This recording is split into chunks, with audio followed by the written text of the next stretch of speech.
Doctor साहब, Peshawar high court के फैसले को चैलेंज करने या ना करने से मुतालिक हतमी फैसला अभी तक नहीं हो सका। इलेक्शन कमीशन का इजलास आज दूसरे रोज भी बेनतीजा खत्म हो गया। कल इजलास होगा, क्या कहेंगे?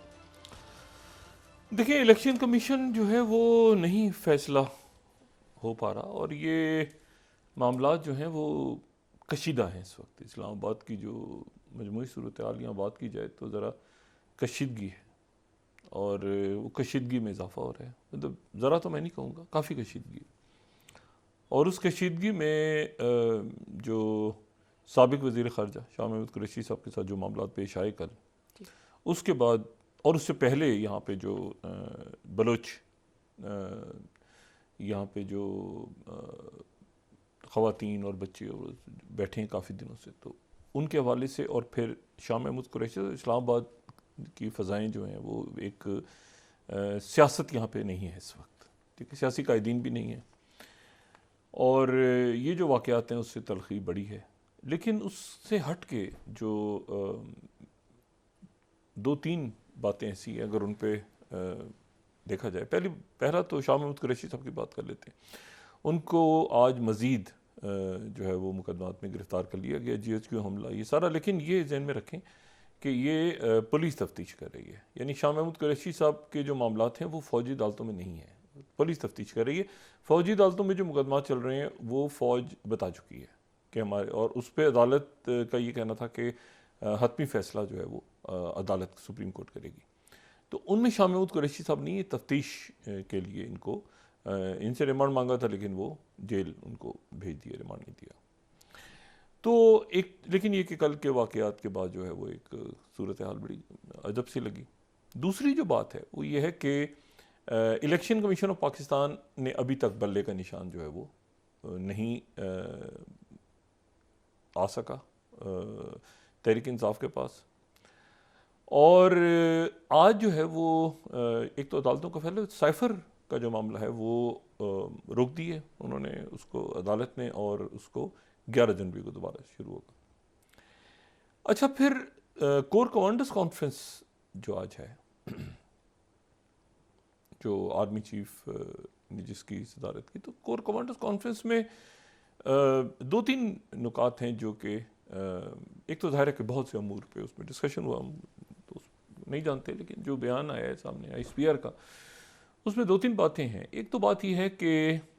बल्कि चार मेरे ख्याल से पॉइंट्स ऐसे हैं जो कि अहम हैं। एक बात तो यह है कि मजमूई सिक्योरिटी और जो हालात हैं उससे हट के जो चार नुकात हैं, एक तो यह है कि वही स्मगलिंग और ज़ख़ीरा अंदोज़ी और ये सारे मामला, ठीक है, जो मुल्क में फाइनेंशियल करप्शन और ये सारा, आपको पता है वर्ल्ड बैंक की तरफ से कहा गया है पाकिस्तान से कि ये जो एलीट है आपकी, ये मॉडल ख़राब, पाकिस्तान का माशी जो ढांचा है वो बर्बाद हो चुका है वर्ल्ड बैंक के मुताबिक। ये वर्ल्ड बैंक की रिपोर्ट है और वो इसलिए है कि यहाँ पर एलीट कैप्चर जो है, और एक ख़ास, और IMF की और वर्ल्ड बैंक के जो लोग हैं वो बार बार ये बात कह रहे हैं कि पाकिस्तान के अंदर ये मॉडल ख़त्म हो चुका है मईशत का, और सरमायाकारी उस वक्त तक नहीं आएगी जब तक ये चोरी चकारी, लूट मार, ये स्मगलिंग और ये सारे मामलात को आप बंद नहीं करेंगे। तो आप जितना भी पैसा, एक तरह से वही कह रहे हैं कि आप जितना मर्जी पानी कुएं में डालते रहें, जब तक कुआं पाक नहीं होगा तो ये काम आगे नहीं चलेगा। तो उसकी अक्कासी हमें कोर कमांडर्स कॉन्फ्रेंस के अलामिये में मुसलसल नज़र आ रही है। इससे पहले भी 2-3 इजलास ऐसे हुए हैं जिसमें ये बात हुई है। उसके अलावा दूसरा जो नुक्ता है वो है कि पड़ोस से जो दहशतगर्दी पाकिस्तान में हो रही है, महफूज ठिकाने वहाँ पर मौजूद हैं। तो दूसरा नुक्ता ये है। तीसरा इंपॉर्टेंट बात यह है कि इलेक्शन के लिए जो भी ज़रूरत होगी तो वो फ़ौज उसमें ताउन करेगी। अच्छा, दो और हैं बातें। कश्मीर का मामला तो हमेशा से पाकिस्तान से, लेकिन अब कश्मीर के साथ साथ जो है वो फ़लस्तीन का मामला भी कोर कमांडर्स कॉन्फ्रेंस में डिस्कस हो रहा है जी। और फ़लस्तीनियों के साथ भी वहाँ गज़ा में और मगरबी किनारे में जो कुछ हो रहा है उसके ऊपर जो ISPR का लामी आ रहा है उसमें मजम्मत हो रही है। तो ये 3-4 नुकात ऐसे हैं जो कि उसमें इंपॉर्टेंट है कि कश्मीर के साथ फ़लस्तीन भी अब डिस्कस हो रहा है। अच्छा, फिर मौलाना फजलुर रहमान साहब ने आज जो बात की है वो, उनका बयान बड़ा इंपॉर्टेंट है। मौलाना फजलुर रहमान साहब ये ज़हन में रखें, उनकी सियासत पे ज़ाहिर है तनकीद भी करें, पसंद करें, जो जैसा भी हो, लेकिन मौलाना फजलुर रहमान साहब पे कातलाना हमले हो चुके हैं और हाफिज़ अहमदुल्लाह साहब पे तो अभी चंद रोज़ पहले बल्कि उनसे मुलाकात हुई तो वो अभी पिछले हफ्ते, तो वो जो है वो अभी भी उनको वो तकलीफ़ से चल रहे थे, उनको ज़ख्मी हुए थे जब वो, तो उन पे कातराना हमला हुआ था, तो वो अभी भी तकलीफ से, तो मौलाना फजलुर रहमान साहब की जमात पे काफ़ी जो है वो खतरे हैं। लेकिन उससे हट के वो कह रहे हैं, उन्होंने आज ये कहा कि 2 सूबों के हालात ख़राब हैं और अगर हमारे किसी कारकुन को कुछ हुआ तो उसके ज़िम्मेदार चीफ जस्टिस और इलेक्शन कमीशन होगा। अच्छा, तहरीक इंसाफ इसको किसी तरह और तरह ले रही है। वो ये कह रही है कि जी ये देखें, इलेक्शन को मुलतवी करवाना चाहते हैं क्योंकि हमारी जो फतह है वो तो हमें नविश्ता दीवार की तरह नज़र आ रही है। तहरीक इंसाफ का ये नुक्ता नज़र है। लेकिन मौलाना फजलुर रहमान साहब को, और ये वो बात है जो कि यहाँ पे मतलब सिक्योरिटी के ज़राए भी कह रहे हैं कि काफ़ी सियासी रहनुमाओं को और आने वाले दिनों में आवाम को भी और सिक्योरिटी जो सियासतदान हैं उनको भी सिक्योरिटी थ्रेट्स हैं।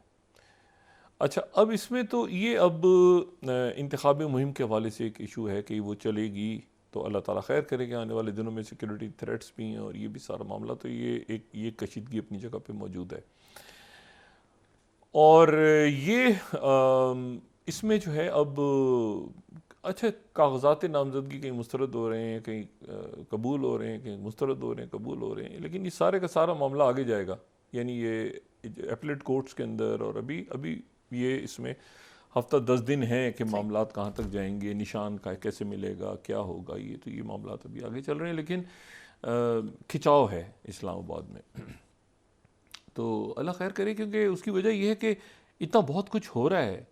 कि लोग इस वक्त बिल्कुल ही तवक्को नहीं कर रहे थे कि ये जो जंग है ये इतनी ज़्यादा फैल जाएगी, ये जो जाहिरियत है इतनी ज़्यादा फैल जाएगी। और मैं इस बात को ये इंतहाई इंतहाई कर्ब का और दुख, छोटा लफ्ज़ है, इसका कोई मुनासिब लफ्ज़ मेरे पास नहीं है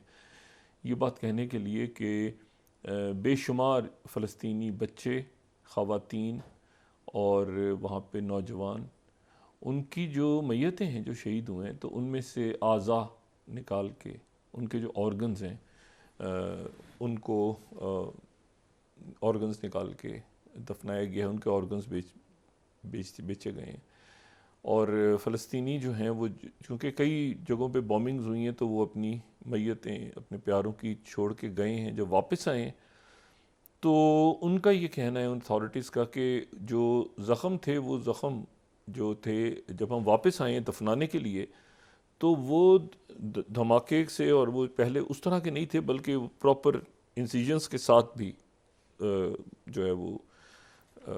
जिसको कहते हैं चीरा लगा के ऑर्गन्स को निकाला गया था। तो ये इसराइल जो है वो एक अजब, इसके ऊपर एक नई शायद आने वाले दिनों में इंक्वायरी यूनाइटेड नेशंस या एमनेस्टी इंटरनेशनल,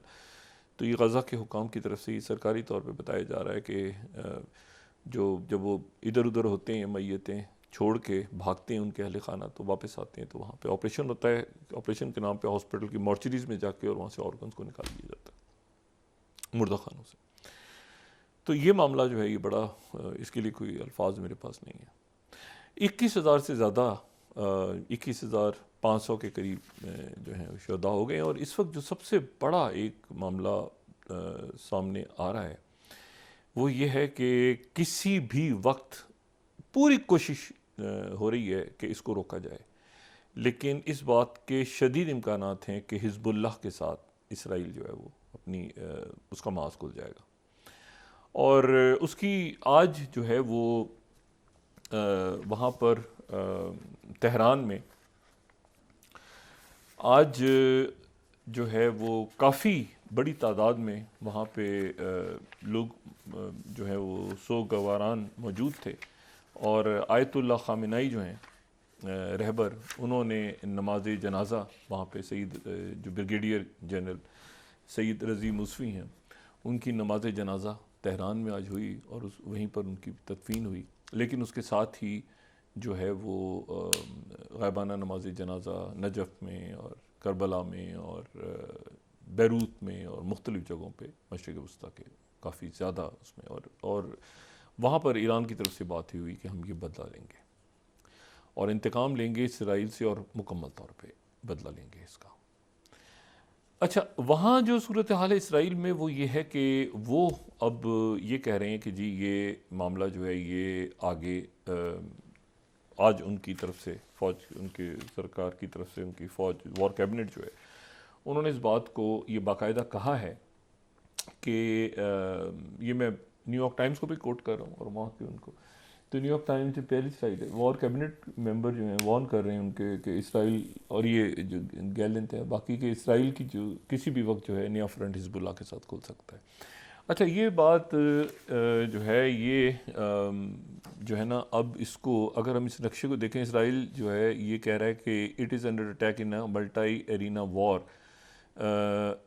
लेबनन, सीरिया, अगर ये नक्शा हम दिखा सकें, लेबनन, सीरिया, इराक, अच्छा मगरबी किनारा, वेस्ट बैंक, ईरान, यमन। तो ये इसराइल ये कह रहा है कि हमारे इन मुल्क इन यानी 7 में से 6 फ्रंट्स पे तो हम लड़ रहे हैं इस वक्त, हमारी जंग यानी वो छिड़ चुके हैं जंग, यमन के अलावा। ठीक है, इराक और ईरान इसलिए कि ईरान के जो ये कमांडर हैं ये इसराइल की स्ट्राइक में, इससे पहले जो हुई थी स्ट्राइक जो उसके अंदर जो है वो कासिम सुलेमानी वाली, वो अमेरिकन ने की थी, ये इसराइल ने की है।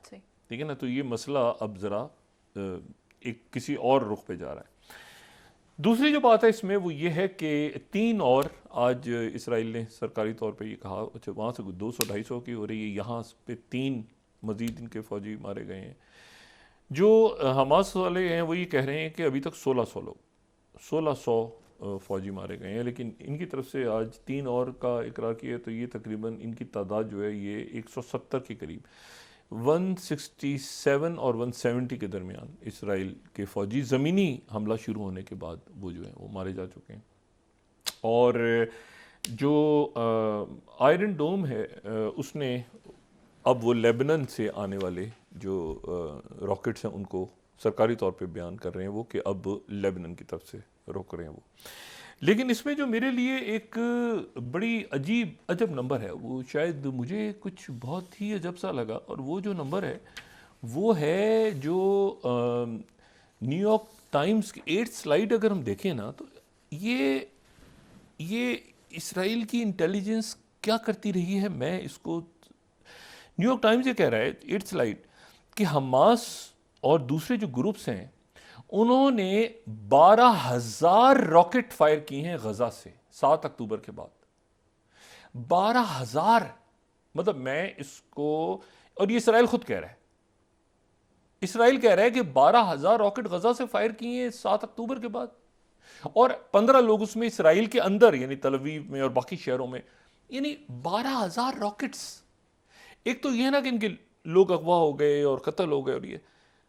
वहाँ से 12,000 रॉकेट्स, और 12,000 रॉकेट्स को रोकने के लिए आयरन डोम, तो इनका जो एक तो जंग का अपना है सारा जो नुकसान है और उसमें जो बर्बादी और तबाही इंसानी जाने जा रही हैं,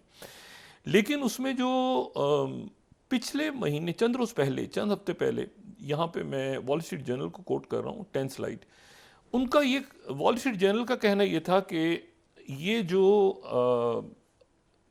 जंग है ये इसराइल की मईशत को $53 अरब 53 बिलियन डॉलर्स का इसराइल को माली तौर पे नुकसान होने जा रहा है। लेकिन टाइम्स ऑफ इसराइल ने आज कहा है कि नहीं, ये हम चंद दिनों में ये जंग ख़त्म हो जाएगी, तो टोटल हमारा जो लॉस है 11 स्लाइड कोट कर रहा हूँ, आज उन्होंने कहा है कि हमारा नुकसान जो है वो NIS 50 बिलियन, ये कुछ 13-14 बिलियन डॉलर बनता है। लेकिन अमेरिकन का ये एस्टिमेट है कि ये $53 अरब से ज़्यादा, लेकिन अब ज़्यादा हो जाएगा क्योंकि ये वॉल स्ट्रीट जर्नल का कुछ अर्से पहले का था। अब चूँकि जंग फैल रही है तो अब ये मेरा ख्याल से कि कोई नहीं जानता कि ये कहाँ तक पैसे का ज़िया होगा, लेकिन इंसान जो है, इंसानी जानें जो जा रही हैं, वो एक अलग मसला है सारा।